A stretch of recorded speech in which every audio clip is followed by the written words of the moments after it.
வணக்கம் நண்பர்களே, நான் உங்கள் மியூசிக் டீச்சர் பாபு. இந்த பதிவு எதுக்காகனா, ஒரு 2 days before Trinity College of லண்டனோட டிஜிட்டல் எக்ஸாம் அப்லோட் பற்றி நான் வீடியோ அப்லோட் பற்றி போட்டிருந்தேன். அதில் ஆடியோ குவாலிட்டி கொஞ்சம் கம்மியாக இருந்துச்சு, கமெண்ட்ஸ் வந்ததுனால திரும்பவும் அந்த பதிவை போடுறேன்.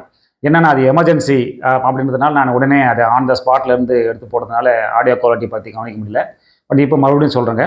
என்னென்னா முன்னாடி பார்த்தோம்னா நாம் டிஜிட்டல் எக்ஸாம் வீடியோ அப்லோட் பண்ணும்போது அந்த வீடியோ ஷூட் பண்ணும்போதே நம்ம ஜஸ்ட்டு பிகினிங்கில் இந்த புக்கை மட்டும் காமிச்சிட்டு அதுக்கப்புறம் நாம் ஷூட் பண்ணி அந்த வீடியோ அப்லோட் பண்ணுவோம்.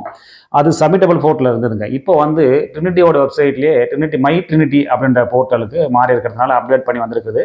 இப்போ அந்த போர்ட்டலில் பார்க்கும்போது நாம் வீடியோ அப்லோட் பண்ணும்போது அதுக்குள்ளவே please upload a picture of yourself with the Trinity music book அப்படின்னு கேட்டிருக்காங்க. ஸோ நம்ம வீடியோ ஷூட் பண்ணும்போது இந்த புக்கோட ஒரு ஃபோட்டோவை எடுத்து வச்சுக்கோங்க. அதே சமயத்தில் அந்த டெக்னிக்கல் ஒர்க்ஸ் பார்ப்போம்ல, set A set B maybe அதையும் எடுத்து ஒரு ஃபோட்டோ வச்சுக்கோங்க. சம்டைம்ஸ் ஓன் கிரியேஷன் வாசிப்போம், நம்ம அந்த மியூசிக் புக்கும் நீங்கள் ஒரு ஃபோட்டோ எடுத்து வச்சுக்கோங்க.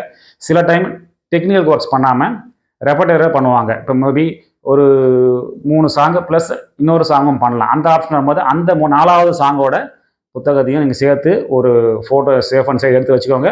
அப்போ நீங்கள் அப்லோட் பண்ணும்போது கொஞ்சம் என்ன கேட்குறாங்களோ அது ஈஸியாக உடனே அப்லோட் பண்ண வசதியாக இருக்கும். சம்டைம்ஸ் ஏன்னா நம்ம வெறும் வீடியோ மட்டும் எடுத்துகிட்டு வச்சு நானே இப்போ கிட்டத்தட்ட ஒரு 15 to 20 வீடியோஸ் எடுத்து வச்சுருக்கேன். பசங்களை நான் எக்ஸாம் சென்ட் பண்ணுறதுக்கு முன்னாடியே வீடியோ எடுத்துகிட்டு பே பண்ணுறதுக்கு முன்னாடியே நல்லா வந்ததுன்னா அதுக்கப்புறம் தான் பேவே பண்ணுவேன். அந்த மாதிரி சில வீடியோலாம் எடுத்து வச்சுருக்கேன்.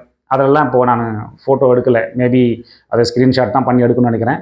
அப்போ அதனால் அந்த மாதிரி சிக்கலில் நீங்கள் மாட்ட வேணாம்னு சொல்லிட்டு நான் உடனே இமீடியட்டாக அந்த வீடியோ போட்டேன். இனிமேல் வீடியோ ஷூட் பண்ணும்போது ஃபோட்டோவோட தயாராகிடுங்க. நன்றி, வணக்கம்.